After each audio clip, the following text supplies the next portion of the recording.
All right, let's go.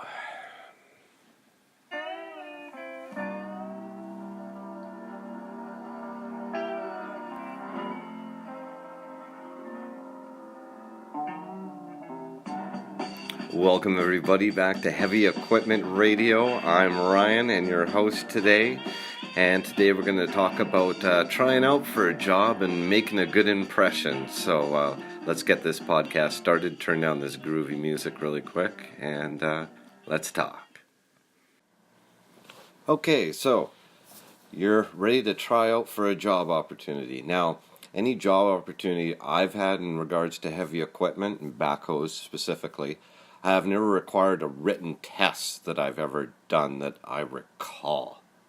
Yeah, maybe.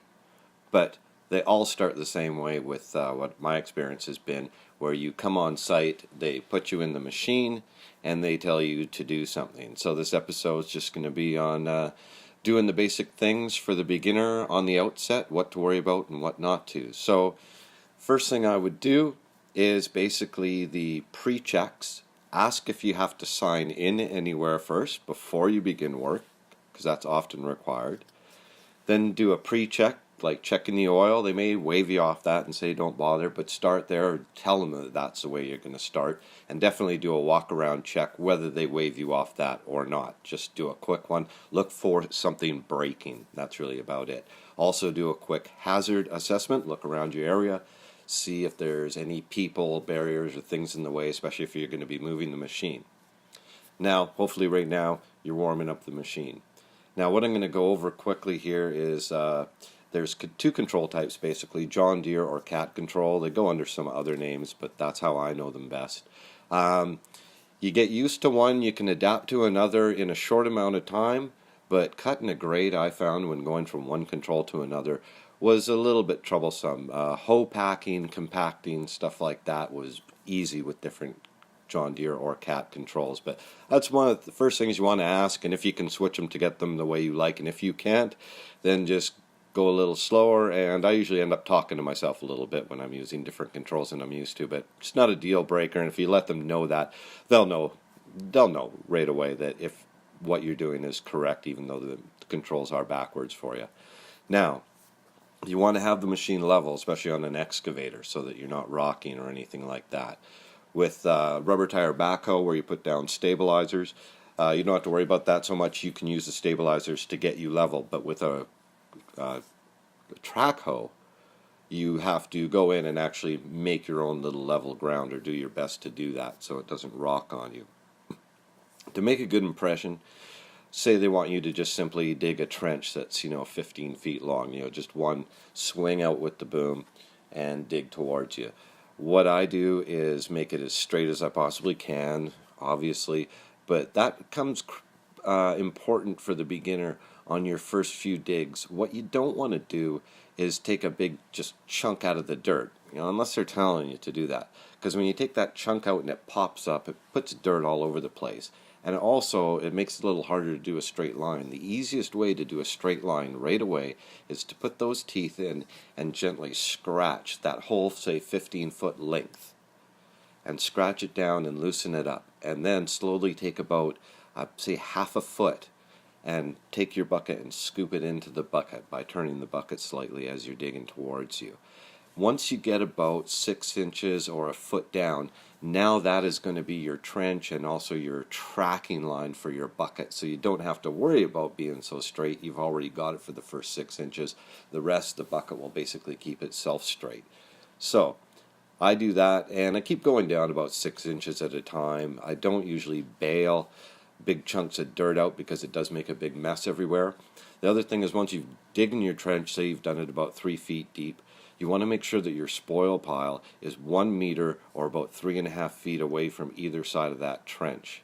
That's very important, and a lot of people will judge you on that, and that allows the workers to walk around where they don't have to worry about a big chunk of dirt coming off the top and rolling all the way down, hitting that flat part and going into the trench. Because if a guy gets hit in the head with a rock in a trench, no one's happy after that.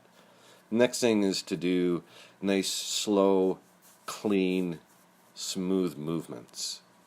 And that's really about all I can say about that. It's just, if you're used to using joysticks, if you've played video games or something, you'll find it quite easy to just slow yourself down a little bit more than you normally would and make those actions look really smooth and deliberate, and people really like that as well. Watch all your overheads. I'm constantly working over overhead lines or around overhead lines. Make sure people stay out of your swing and inform them of that. Remember, you're trying to make a good impression here too, if this is a job interview or just your first time on the job and you're getting to work. Sometimes when you have to move a machine around, whether it be a track hoe or a rubber tire backhoe on job sites, you literally have to make your own road and your own pad. And that's a lot of fun, actually. I enjoy doing that. And take your time to do it properly so that when your machine is set up, it's not going to roll if you're up on a little, usually it's a hillside or a mound of dirt someone stockpiled somewhere, and they tell you to get on top of that and do whatever you're going to do, load trucks or whatever. So you actually build a road down, and then you can clean that all up when you're done, so it's not like you're making a big mess or anything like that.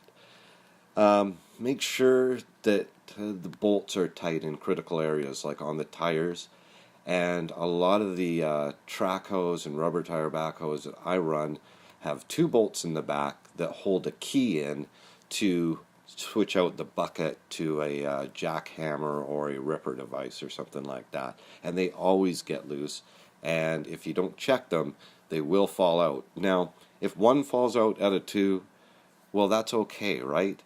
But it's really embarrassing if that happens when you're working around people, because sometimes you're lifting stuff up for them like a crane, and if that bucket is loose and only has 1 bolt in it, that's a death sentence for the person below them. So you'd never want to see a bolt fall out on the ground, and it's happened to me, and it's happened just recently, so I ain't perfect either, but man, I was really embarrassed, and I was really glad that no one really saw it, but again, it was a little kick in the butt to say, hey, stay on top of these things. Some machines, the bolts stay secure, for days. But I was on one last week where I had to tighten them about 4 times a day, or any time I really thought about it, I went and I tightened them up. And sure enough, about all the times they needed to be tightened and stuff too. Now, if you're loading dump trucks, again, you want to use smooth, steady motions. Don't try and be too quick, but you don't want to be too slow either, if that makes any sense. But when you're getting near the truck and stuff, when you're dumping in, remember they often have covers that go over top, and those are located near the back of the cab. And when you're swinging out a load of dirt, oftentimes you can hit that, and it's usually light aluminum, so it bends pretty easy, and the dump truck drivers, they don't like that. And when you're loading the dump trucks out, uncurl your bucket slowly. Don't just whip it open and dump a bunch of stuff bang onto the truck there, because it really upsets the truck. And his office is in the cab too, so he might have paperwork or something sitting around, and or even drinking a cup of coffee. So be smooth when you put stuff down. A lot of times we have to put down asphalt and concrete in there, so what you want to do is get the bucket as low as possible to the bottom of that bed in the dump truck that you're comfortable with, and then slowly uncurl and let it bang down at least a little gentler. The same is true if they ask you to bed pipe or throw gravel or sand into the trench. You want to do that very slowly. You don't just want to flick it out. Sometimes you need to get a little distance or something, but for the most part, you want to do it nice and slow. Now, the reason for that is if you take a load of, let's say, some pea gravel, and there's a pipe down there, and you just drop it from 15 feet, maybe 20 feet above that trench into the trench, when it hits the bottom of that trench, that's a huge impact that can actually destabilize the ground a bit even, but for the most part, it'll take that pipe that's down there that's supposed to be bedded gently, and it will bounce it, and that pipe will bounce out of shape or out of the right position, and it causes a lot of trouble. So you always want to throw gravel, sand, and even the first couple loads of dirt covering the pipe slowly and gently, and oftentimes that means get your bucket as low down to that area as you can, like within about a meter, so don't get close, but sometimes I have to check myself and say, you're unloading this stuff out, 10 feet above where it's hitting the ground. If you took it 5 feet lower, it just looks nicer and actually gets you to do a better job as well. So, that being said, The jobs that I've tried out for, one, they just had a hoe pack on the back of a rubber tire backhoe, and they had me compact the ground right next to a cement column that was sticking up. So obviously they were trying to see how gentle I would be near the column, how good a control I had around the column, and how much I had to move the machine to get all the way around the column, which is easier than you think, but just requires a little thinking. But you can kind of be in one spot with a rubber tire and lift up your back end and change your angle just enough to be able to get around the back, and then as well as the fronts and everything, without really repositioning a whole lot. You don't want to hit the column. If the column is green, it'll start to shake apart and things will get ugly. So that's all they had me do for about 10 minutes, and when I didn't hit the column, they basically said I had the job. And fortunately, I started off by saying I wanted more money than I knew they would pay, so we could negotiate downward. So, note to self, people, if the job pays $30 an hour or $25 an hour, ask for $5 more than that and be confident on the site. Now, I actually had a guy apologize to me because they couldn't give me what I wanted, but I had no ideas of actually getting that wage anyways. Now, I want to talk about bringing out your inner artist. That's using smooth motions when you're using the backhoe itself, and using the least amount of turns. The least amount of turns is that you really have to watch a video on that, but as you say you're digging a trench, as you dig close towards you, you're putting the dirt in that bucket. You curl that bucket up, you lift it up, you turn it to your left or your right, and you put it into a dump truck. Now, once you've released like that, your arm is probably extended a bit. Remember, you've pulled this dirt in close to you. Leave it extended, and as you go over the dump truck and swing back to the trench, slowly let it out, so by the time you're over that trench, you're almost fully extended to where you want to start digging again. And it looks really pretty. I don't know if people are all that impressed with it or anything, but it is the most efficient way to turn a machine, and most people with a lot of experience will very much appreciate that. Another test I did was basically to grade the ground and load dump trucks for a company, and this was kind of a raw land situation. And what they had was stakes in the ground, and these stakes had numbers on them, and we'll have to do another podcast on that. But those stakes will tell you how much depth needs to be taken out to get to the grade, and they usually involve offset. So it's saying to you something like, 1 meter off this stake that's in the ground, you want to be 0.012 of a meter below the top of that stake.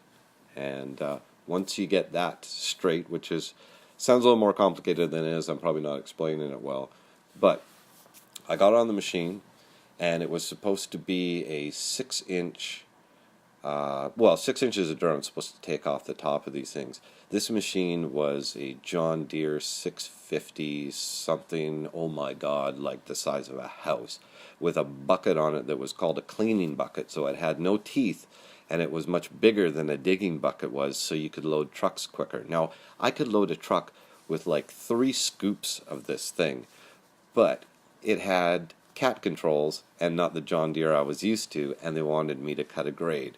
So instead of 6 inches, I cut about a foot and a half at times out of this thing.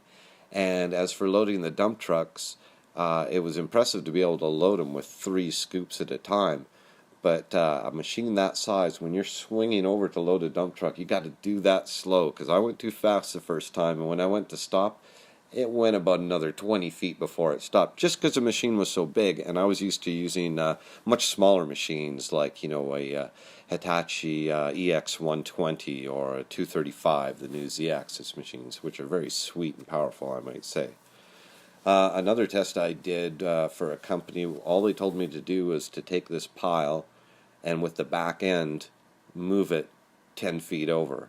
So they were just watching how safely I took a pile that was cone-shaped and dug it and move it, where if you just dug into that pile, all of a sudden it would kind of collapse and things would fall down. You kind of want to scoop lightly from the top and use a little bit of English on it, and it's kind of a boring test, but that's all they asked me to do on that one.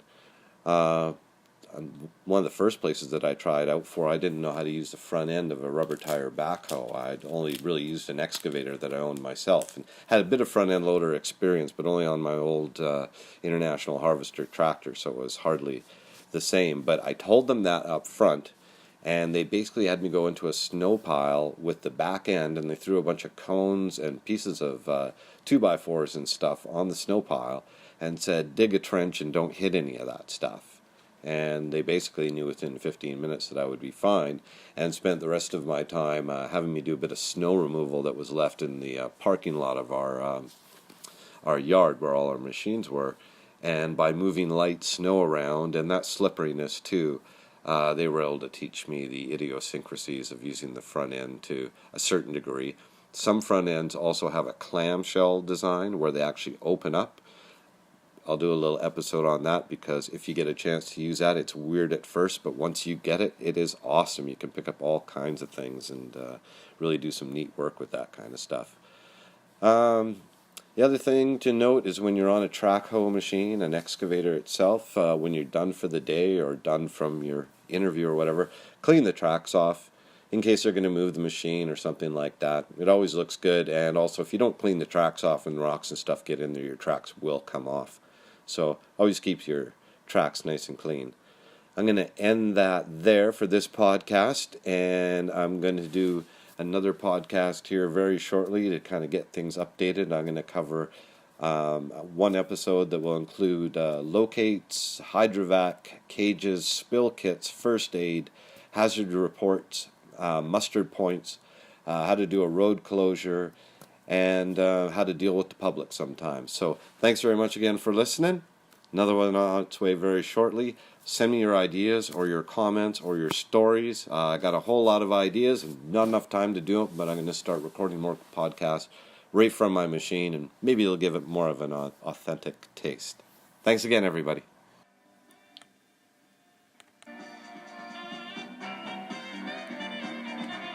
Stay tuned for more Heavy Equipment Radio and the ramblings of an idiot.